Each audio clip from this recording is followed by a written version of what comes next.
We're gonna go over your product settings and your product defaults and rules. So as we saw briefly earlier, you have a item defaults tab. This is where you set your default. So every time you create an item, if you want to assign default values for the status or the condition or quantity, for example, you can do that here.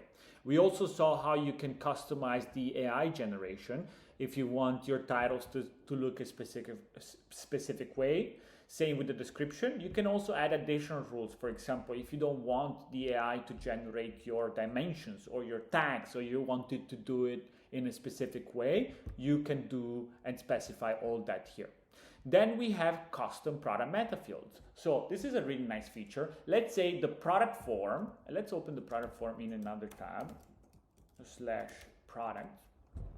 Let's say the product form doesn't include some details that you normally use. Let's pull up another product to give it a twist and view a different product every now and then. So let's say some stuff is missing here. Okay, I don't have specific information. For example, we talked in another video about some sellers wanting to record information about where the product should physically be located in their inventory. So for example, they record for each product a specific shelf letter or a box name or a room name.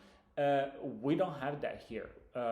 So what you might want to do is add that field as a custom meta field. So we call it a shelf letter. Let's say I have a bunch of shelves where I store my items. Each shelf is labeled with a letter. That's the field I'm creating over here. What type is it? It's a list of values and single line text. That's the type of values we want to create. So let me save that shelf letter. Okay, that's my custom meta field. So now if I reload this page, I should see the custom meta field. Category meta fields. I apologize, I'm confused. Let me add a new product. Oh, I think I saw it. No, I don't see it. Yeah, sorry, I apologize. Here it is, shelf letter under product meta fields. Let me see if it was available in the other product.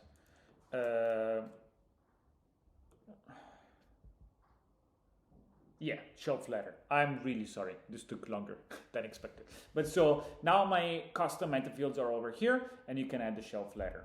A new entry. Add, boom. Okay? So you can do that for all your products. Create custom meta fields. They can also be file uploads. So let's add a new meta field. Name is receipt. Let's say I bought this product and I saved the receipt. I want to save the receipt for the product. We make it one value, a file upload, save. Let's reload. I keep getting lost. Receipt over here, upload the file, save the file. Let's just upload a random file. And I save my receipt for this product over here. Awesome feature, you can customize your product. Shipping packages.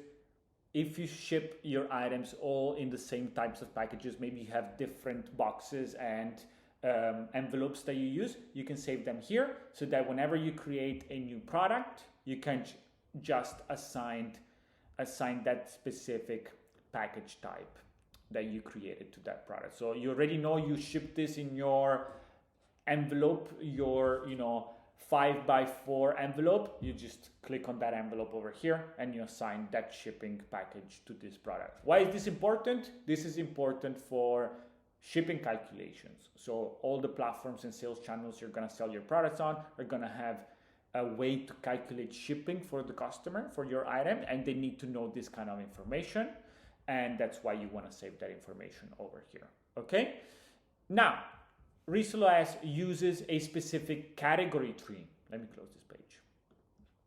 Okay, so every time you create an item, you can assign it a category. Now, this category tree is our own category tree. It's the one we decided is a good comprehensive category tree. If you don't agree with it, you can customize your own category tree For example, you can turn on and off entire branches. Maybe I don't sell vehicle parts, I don't sell toys, sporting goods. I only sell apparel, okay? I'm just gonna leave that category on, and you might turn off shoes, for example, okay? You save that and your category tree is customized. All right, these are item defaults.